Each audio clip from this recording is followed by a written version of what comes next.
Knusende sejr til Siumut, succesdebut til partiet Inuit, og så slemme pryl til både IA og Demokraterne, mens også Atassut fik ørerne i valgmaskinen. Sådan kan gårsdagens valg til Inatsisartut 2013 bedst opsummeres. Her dagen derpå har vi besøg af partilederne til en snak om succes, sorg og hvad nu. Velkommen til. Og velkommen til jer. Det er ikke mange timer siden, I stod her. Sidst har I fået lidt søvn. En lille smule. En lille smule. Allerførst, Alra, tillykke med nattens meget flotte og overbevisende resultat. Hvordan var det at stå ud af sengen her til morgen? Ja, for det første meget lidt søvn, men masser af energi og glæde, fordi der er så meget at glæde sig over.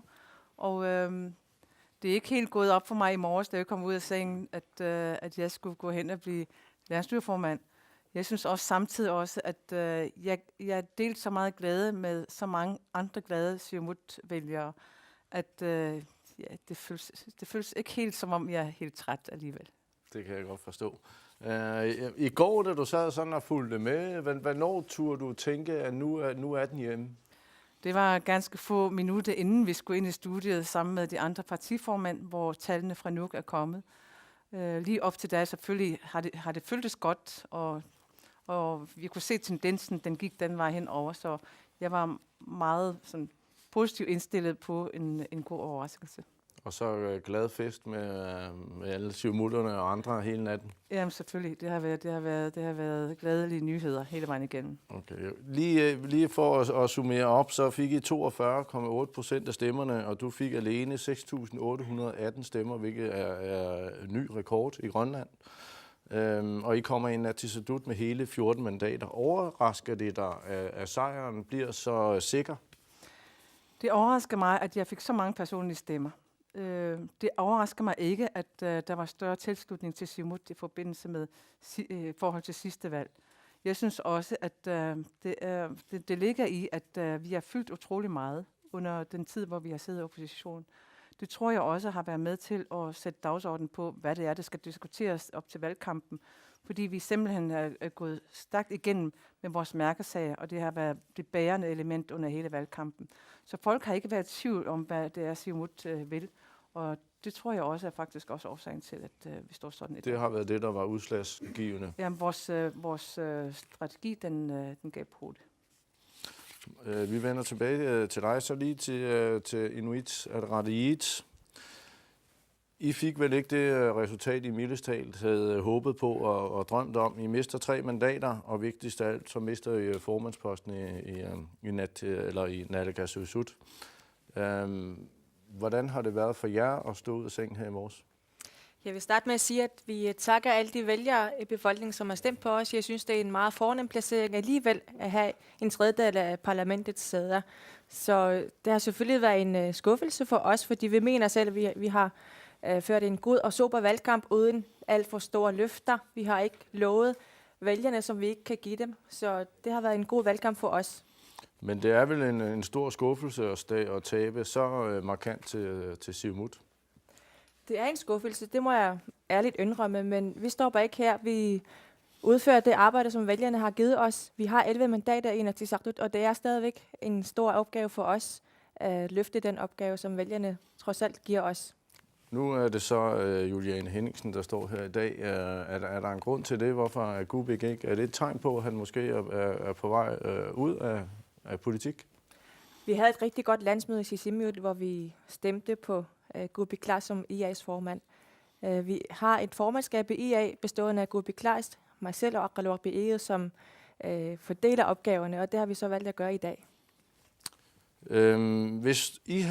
Hvis du havde mulighed for at gøre noget anderledes i forhold til jeres valgkamp, hvad skulle det så være?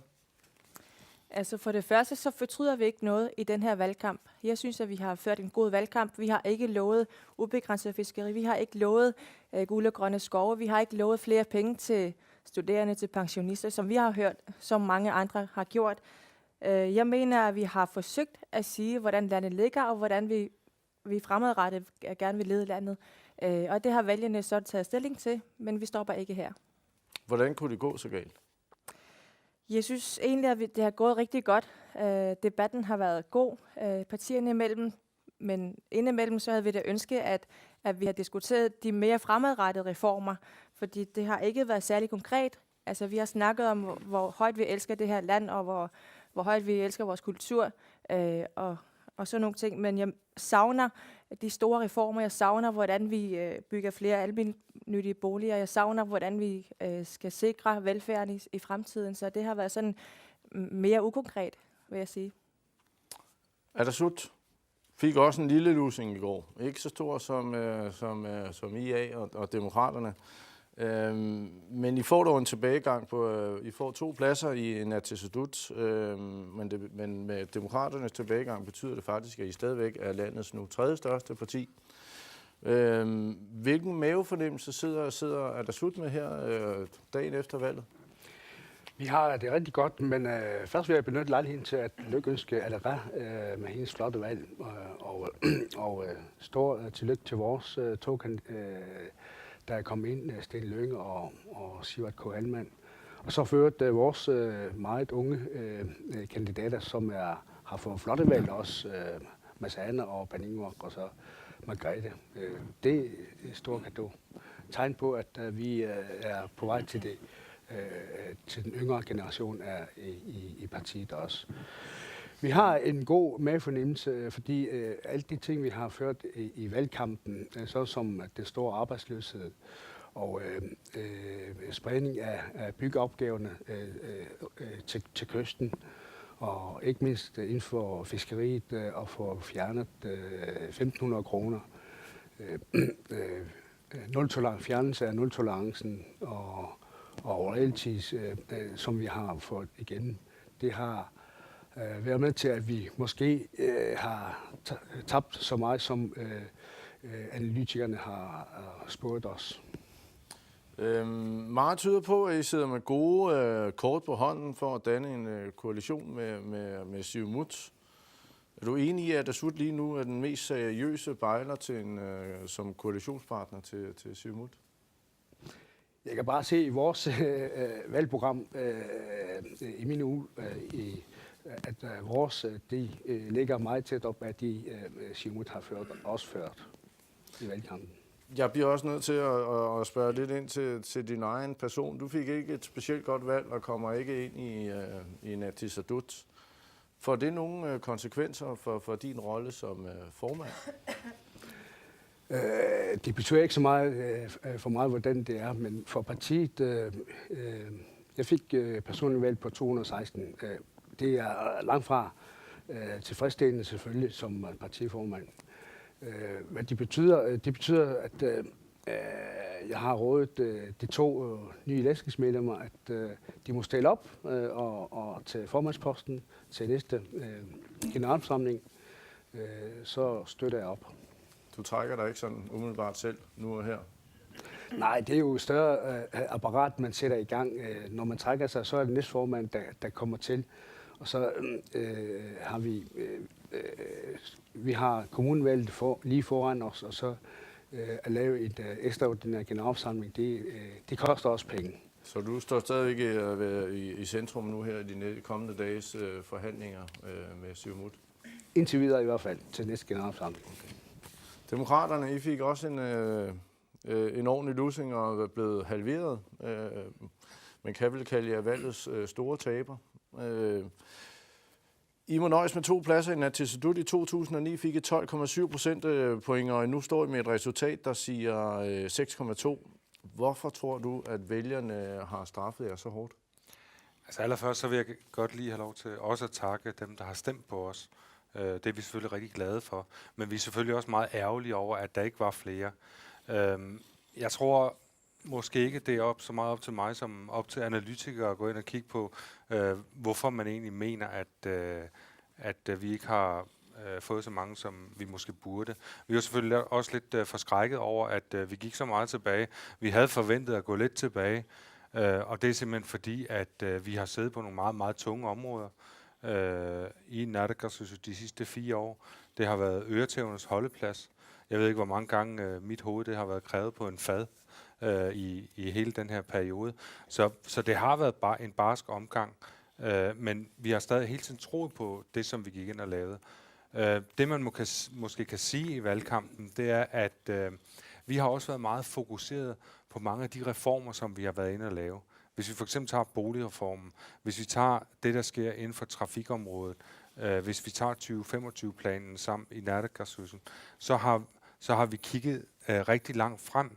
Og det, vi måske har glemt at forklare, det er alle de andre ting, som vi laver for menigmand, som egentlig kan mærke det her i dagligdagen. Men jeg vil da sige, at vi er rimelig stolte af, at vi rent faktisk har igangsat en masse forskellige ting, som uanset at der nu kommer et nyt Nærttegaardsyssel til, at det er ting, som også kommer til at kunne mærkes i fremtiden, og som vil få stor og afgørende indflydelse på borgernes velfærd.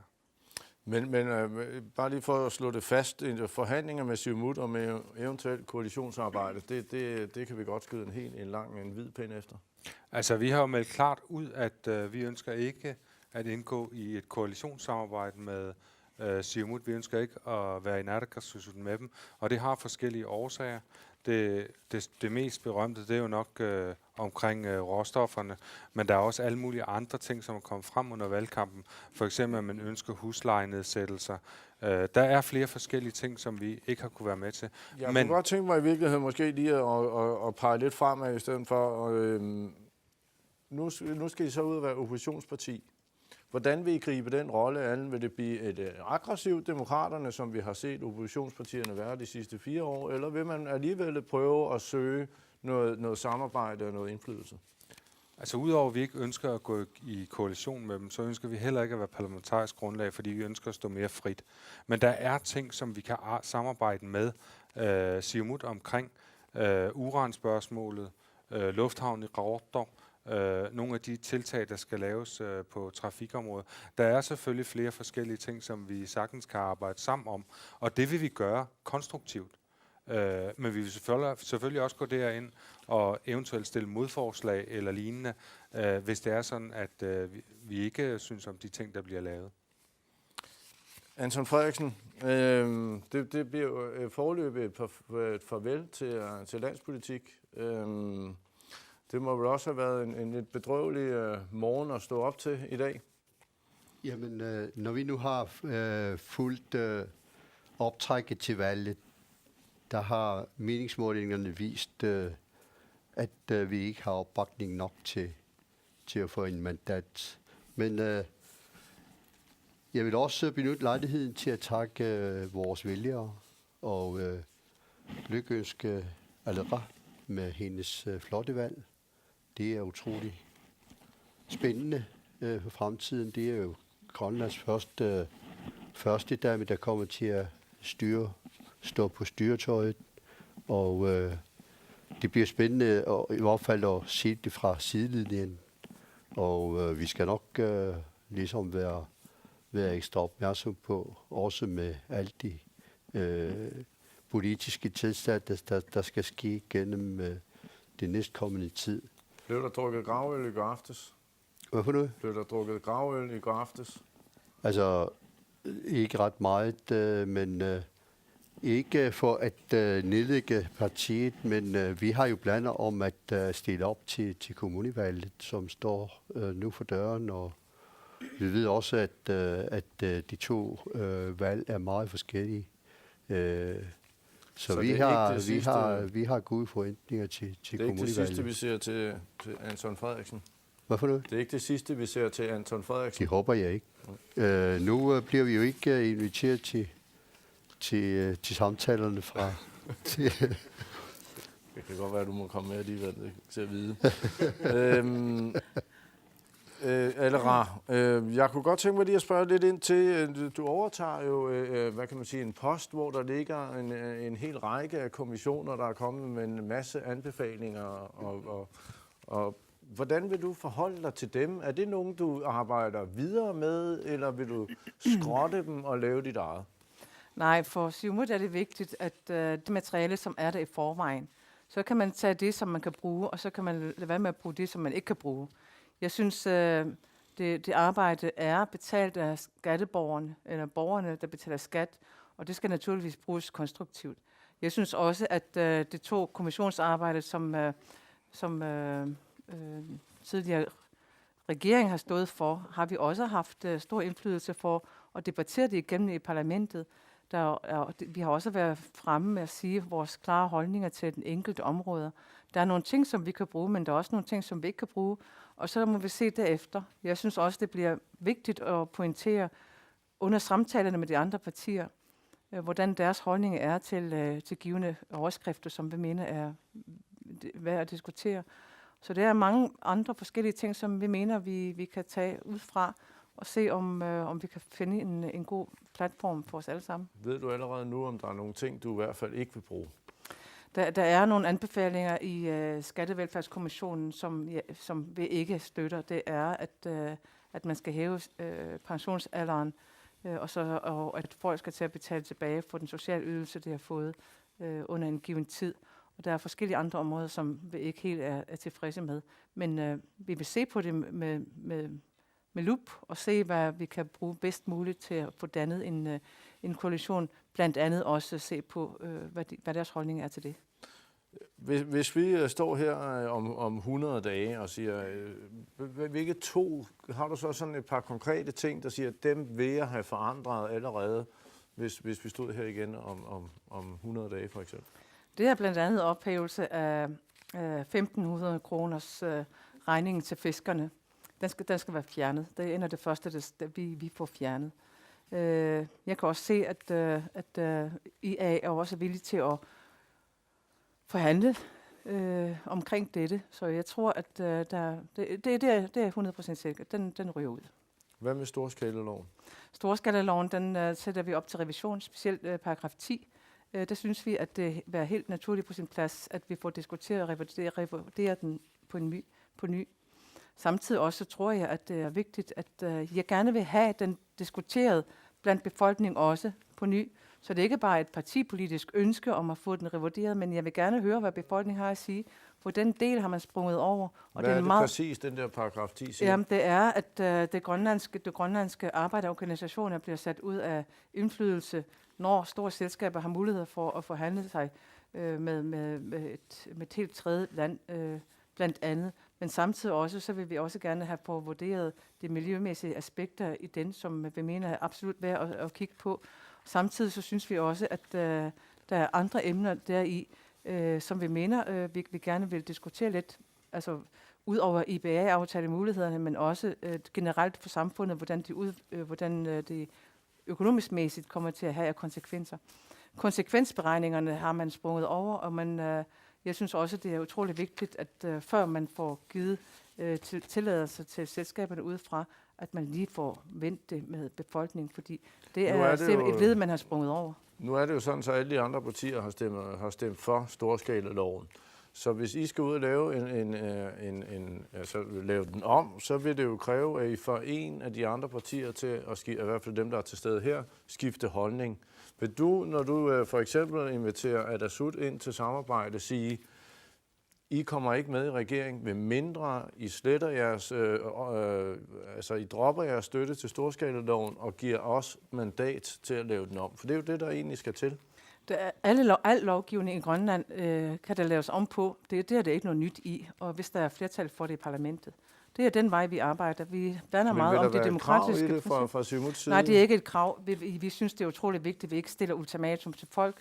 Vi synes, det er utroligt vigtigt, at vi får en dialog i gang og se, hvad kan vi samles om, og hvor meget er de villige til at gå med, selvom de har været med til at vedtage det.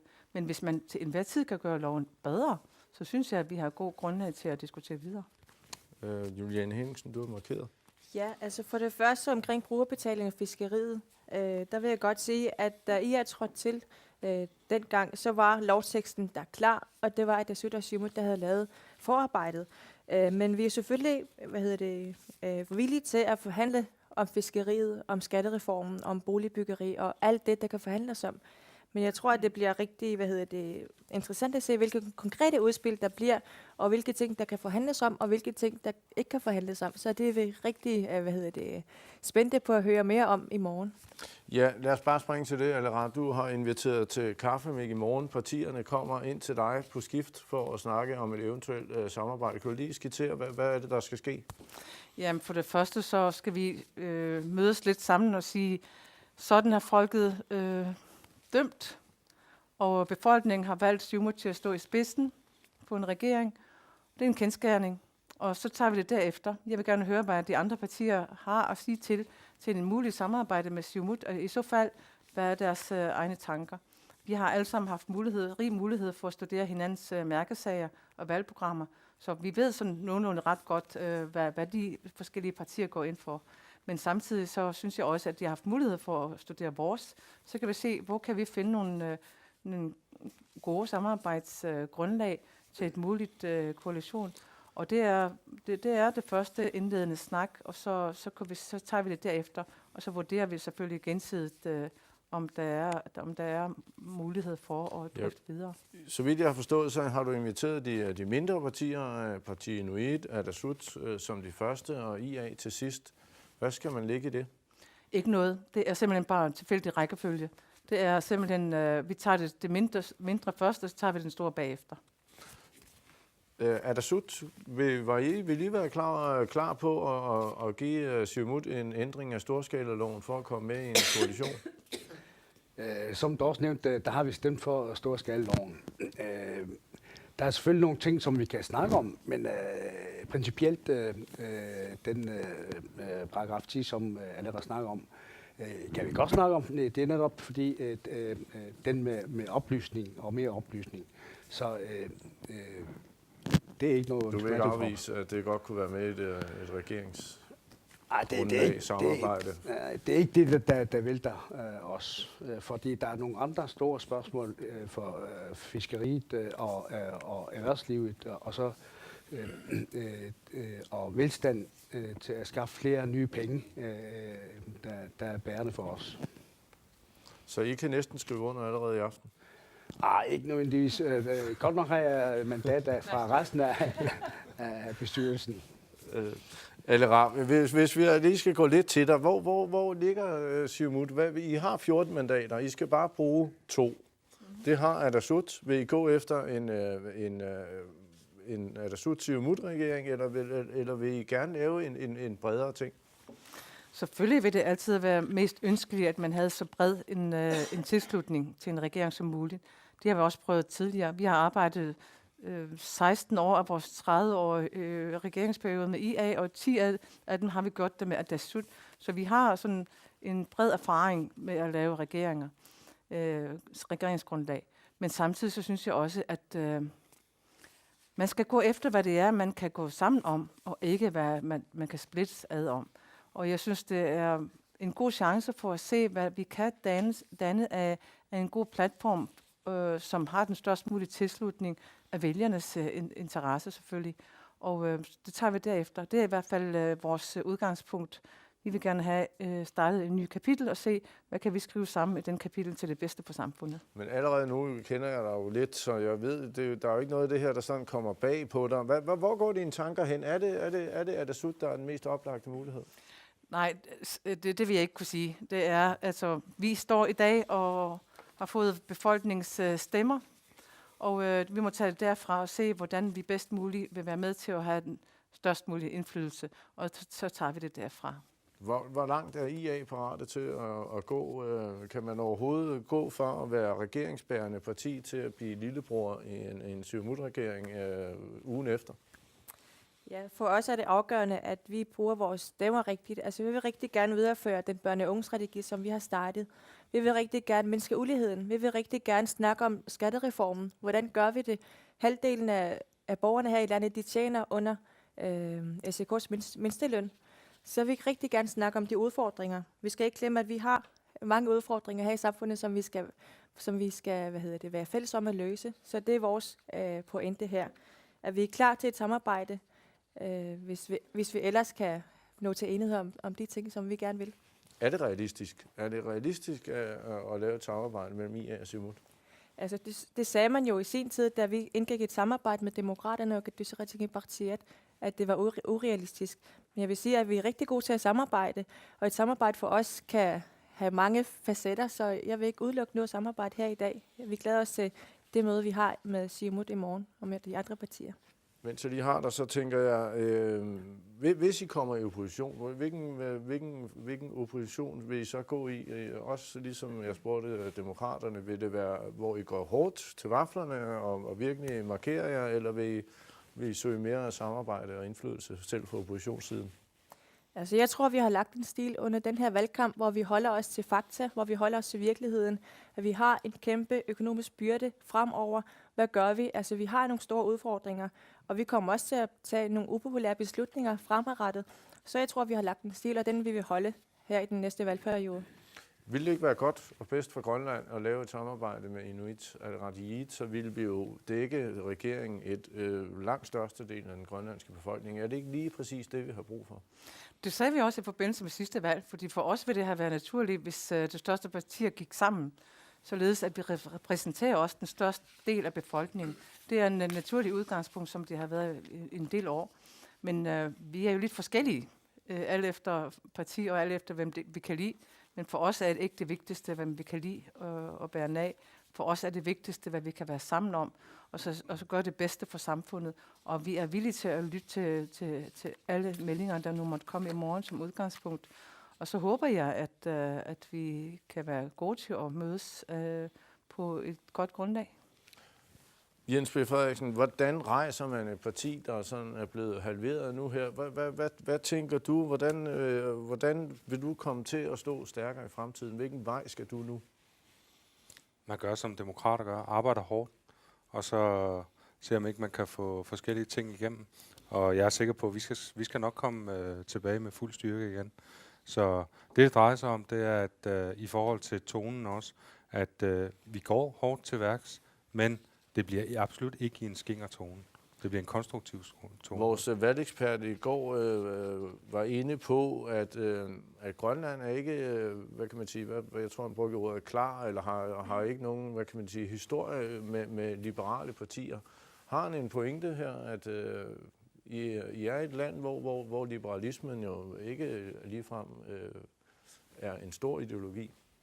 Nej, tværtimod, så synes jeg egentlig, at rent faktisk så findes der rigtig, rigtig mange liberale mennesker i Grønland. Langt de fleste fiskere, fangere, er jo egentlig liberale i naturen og er gode til at tage vare på sig selv. Så der er masser af liberalisme i Grønland. Jeg tror bare lige så meget, at det her det handler om måden, man gør tingene på. Altså når vi går ind og virkelig tænker langsigtet, at det er der måske ikke så mange, der har så stor forståelse for, hvis man har nogle problemer i dagligdagen, som man egentlig synes måske, at vi skulle bruge flere kræfter på at løse. Men når I bliver halveret, så er det vel fordi, der er noget af det, I gør, som ikke fungerer? Jamen altså, det er jo klart, at vi skal der hjem og have en evaluering selv af, hvad der gik galt. Vi var noget uforstående over for det, og i morges der lå jeg selv og tænkte, hvad skete der egentlig lige her? Men det er jo ikke ens betydning, at vi bare skal lægge os ned og tude. Vi tager arbejdshandskerne på, og så må vi vise, at vi har en berettigelse i det her land. Og jeg tror ikke, at man har set det sidste til demokraterne. Anton Frederiksen, hvordan rejser du dig og kommer tilbage i Manesien? Jeg kan godt sige, efter de her valgkampe og alle de meldinger, som vælgerne kommer ud med, hvilken svagheder vi har, i hvert fald i den sidste tid, den afgåede valgperiode, eller den sidste periode der kan vi se, at vores parti har måttet betale for dyrt for ikke at have markeret mere tydeligt, end vi har gjort. Diverser om har du fortrudt det koalition, du gik ind i, hvor du måske er blevet lidt usynlig? Nej, det har jeg ikke. Jeg synes bare, at jeg er blevet mere klogere i at prøve det, der skal prøves, og ligesom skal tage tingene op igen til næste gang. Og vi skal simpelthen slå igennem på mange ting, som er nært for dagligdagen. Og det handler om de gamles vilkår og handicappede og simpelthen komme ned på jorden og se det realistiske forhold og vurdere igen. Alera Hammond, hvornår regner du med at kunne præsentere en ny naalakkersuisut? Det bliver inden for 5 uger, eller senest, og vi håber, at det kan blive før. Og så tror jeg godt, at naturligvis samtalen, der starter i morgen, vil naturligvis også, der får vi en føling af, hvordan det kommer eventuelt til at gå. Og så tror jeg også, at forarbejdet til et koalitionsaftale og forarbejdet til et fælles grundlag, det tager også sin tid. Samtidig så tror jeg også, at vi skal skynde os langsomt og sikre, at den aftale, vi nu må komme frem med, skal være en solid koalitionsaftale, som sikrer, at Grønland kommer på rette kurs og kommer ud af arbejdsløsheden og sikrer, at borgermedinddragelsen er på højsædet. Hvad glæder du dig egentlig mest til? Jeg glæder mig virkelig meget til at få gang i arbejdet i en koalition, og jeg glæder mig også virkelig meget til at få sat forskellige initiativer i gang, hvor vi også gør det meget tæt med borgerne. Nu bliver du den første kvindelige formand for naalakkersuisut. Hvordan kommer vi til at mærke det? I kommer til at mærke det, hvor min personlige engagement kommer til at fylde meget. Jeg er en meget flittig kvinde, og jeg er meget social kvinde, som blander mig meget i forskellige ting rundt omkring i samfundet, også i små steder. Man kommer til at se mig meget i kysten, og jeg tror også, at jeg vil invitere til mange borgermøder. Så er det jo lige sådan her, kan jeg jo lige fortælle, fordi valgkampen er jo sådan set kun halvvejs. Et eller andet sted kan vi sige, nu sætter vi et punktum, men vi starter allerede en ny linje her i morgen, hvor en kommunalvalg går i gang. Hvor meget prioriterer, vi kan jo starte med Siumut, hvor meget prioriterer I den her kommende valgkamp? Meget. Vi prioriterer det rigtig meget. Det er også det første valg, vi skal til, efter store kommunerne er blevet etableret, og jeg er sikker på, at befolkningen har meget at skulle sige. Jeg tror også, der bliver stillet mange spørgsmål til, hvordan tingene er blevet løst indtil videre. Jeg tror samtidig også, at det vil have, altså resultatet i dag, eller i går, vil nok også have en vis betydning for selve udfaldet for kommunevalget, tror jeg. Jens B. Frederiksen, hvad med for demokraterne? Er I klar? Vi er klar. Kan du frygte lidt, sidder det lige lidt der, at der kan ske det samme? Nej, fordi at det er jo helt andre ting, man går til valg på i en kommunalvalgkamp. Det er netop det nære. Det er netop de ting, som sker lige præcis i en by.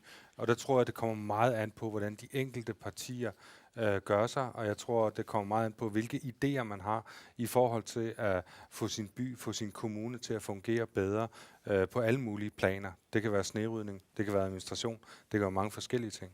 IA, er der noget, I skal lige ud og se? Vi skal lige nå at lave noget om, fordi det her var da ikke så godt, så vi skal prøve noget andet. Ja, så Inuit Ataqatigiit er et parti med 60 lokalafdelinger her rundt om i landet, og de arbejder jo alle sammen på fuld tryk for at klare kommunalvalget. Så vi glæder os til at føre endnu en god valgkamp med en sober tone, hvor folkeskolen og børn og unge vil være i centrum i vores valgkamp, så vi glæder os rigtig meget. Er I klar? Kan jeg også lige nå og se, om I kan komme over med et plustal? Ja, det gør vi jo. Det gør vi. Vi har været forberedt os siden oktober sidste år, og så kom valget lige plus til en slut, hvor vi må lige til sætte det, vi mangler. Så der er lige få ting, der skal justeres, ellers er vi klar. Det er også nu. I skal lige give det sidste, I har. Det er der, I har noget tilbage at vinde. Helt bestemt. Nu er kommunalt arbejdet jo meget tættere på folk, end vi gør i Inatsisartut, så vi gør alt, hvad vi kan. Det bliver det sidste ord. Tillykke til Alera, og jeg tillykke til jer andre også. Tak for en spændende valgkamp, og held og lykke i jeres fortsatte politiske arbejde alle sammen. Tak fordi I kom. Og KNR følger selvfølgelig også valgkampen til kommunalbestyrelserne tæt. Allerede fra i sidste denne her uge, så tager vi på turné og laver vælgermøder. Det gør vi blandt andet i Asia, Manitok, Bamiut og Nanortalik. Så hold øje med KNR TV. Der kommer masser af mere kommunalvalg. Tak for denne gang.